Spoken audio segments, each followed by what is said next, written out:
a little bit of aside on that. I know I was talking last night where, excuse me, we hit, I know I was mentioning like yesterday or something, hey, they should really discuss with Daniel the dangers of being a black or brown person when it comes to police in America. Shortly after I ended that stream last night, though, I came across an article from The Guardian. It was a story that was coming out of Salt Lake City, Utah, where cops were called to help assist with a 13-year-old boy who was having autistic 13-year-old boy who was having some issues. Who was having a little meltdown.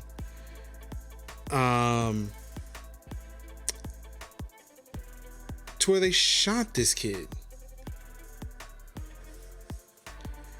And in that conversation we were having last night, I had mentioned that, like talking, it said that, people of color, like parents of color, we have to have those conversations with our kids earlier, like just super early.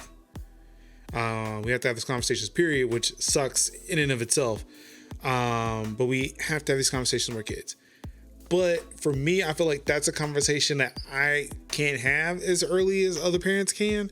That's a conversation that I may not even be able to have with my son because of the fact that he is on the autism spectrum.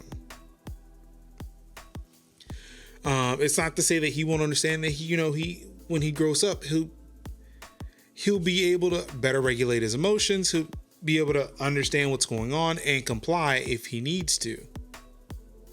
Or when he needs to, because it's not an if, it's a when. He's a black boy. So it's more of a when than an if.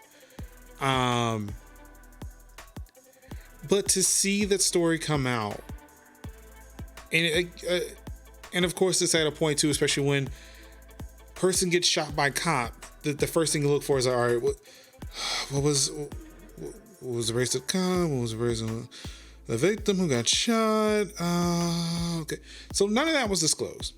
Or at least not in this article. Didn't really go looking for that information. Because, okay, if it's not here, it's whatever.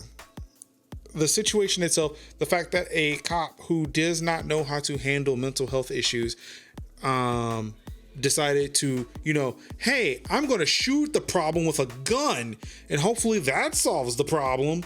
It doesn't matter. At that point, it does not matter who was who. Like, no, y'all sent the wrong person. Y'all sent the wrong person there to handle that situation, to handle that. But it said that that's almost the only tool that we may have. It's not like there's a number for certain communities, certain people to call and say, hey, we need somebody to come out and handle this situation, to help us handle this situation, other than a cop. Like, some people have to call 911 because, I don't know, maybe, like, now for me, yes, I'm strong enough to, if my son try to do something, I'm try to help him regulate. But that may not be the case for my wife, especially when my son gets older. That may not be the case for me because that boy's strong now at 3. At 13, ain't no telling. That's 10 years from now. I'm gonna be 42 years old. So I don't know. 10 years?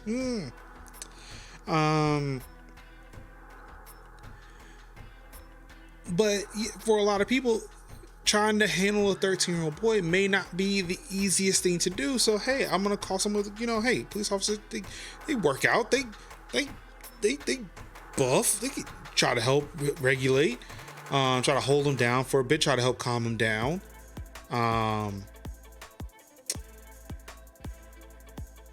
But no, the cops showed up, and instead of doing anything non-lethally, the thing they decided to do was shoot the kid.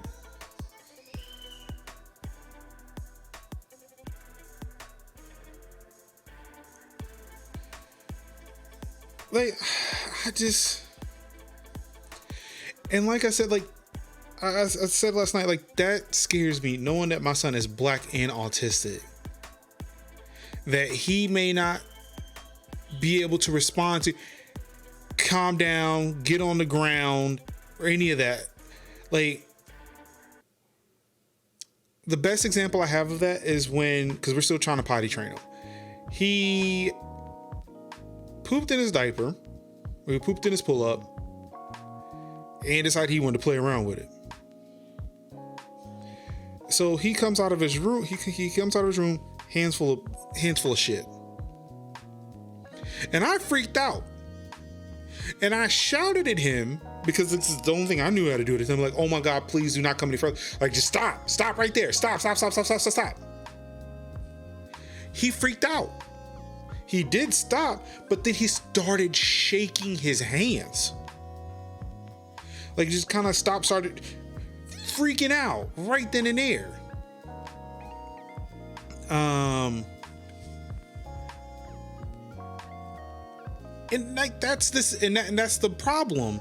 If kids were to come through here, if these kids were to encounter cops and they're suspected of something for God knows what reason, if somebody began shouting at these kids, they would probably freak the fuck out and do literally anything other than the one thing you asked them to do because you shouted it at them.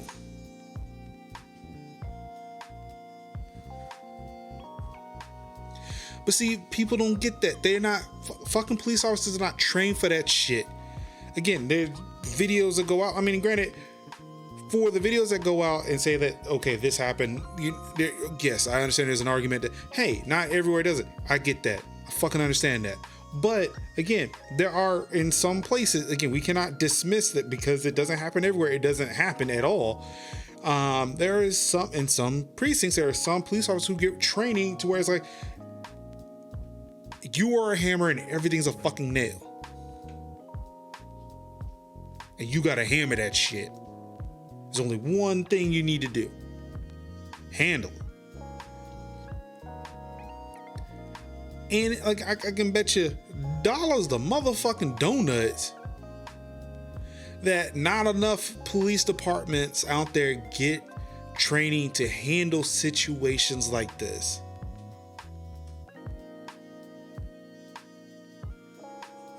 So when you have people who are talking about defunding the police, abolishing the police, there are legitimate arguments for this. It makes sense. And like, again, I don't give a shit if this puts me in some weird fucking place. And, you know, again, if the two people who watch the stream, they disappear because they don't agree. Yeah, seriously, defund the fucking police. Because it's shit like this, money that's going to buy fucking tanks and helicopters and fucking tactical assault gear that we're currently seeing every day being used against protesters who, you know, that, hey, please stop shooting us. And the police in these tactical gear are shooting us constantly. You know, further proving a point. But again, everybody's so fucking dense, they don't understand that shit. It's really weird. We're providing you with the evidence, but then you shoot us with the evidence you're shooting us as we're holding evidence that, you know, it's weird.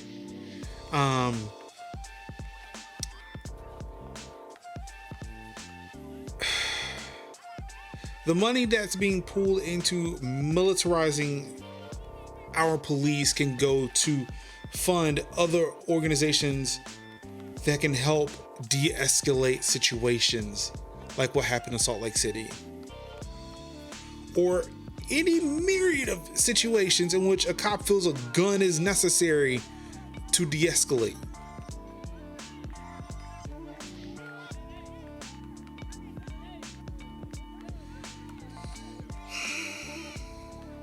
I saw that shit and it broke my heart. It broke my heart because it's like, I've mentioned it several times. Like when this shit went down back in June, that was the first thought. I was like, you know, sure, like parents are going through, they can talk to their kids, and you know, like that's great for them, even though they shouldn't have to. It shouldn't be this way.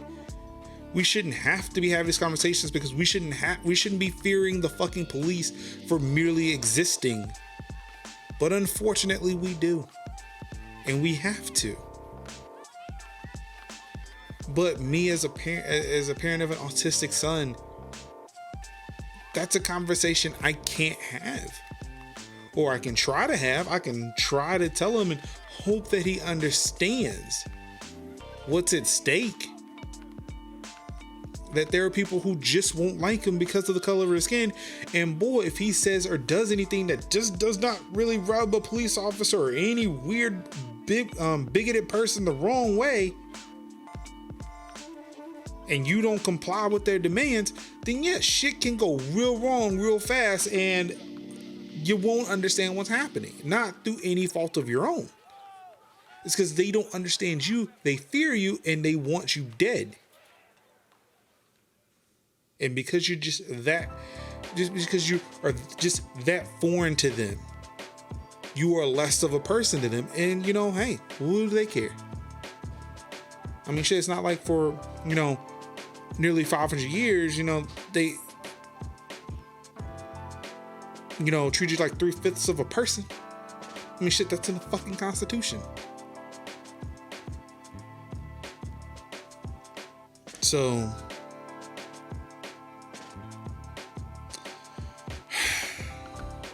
there's that.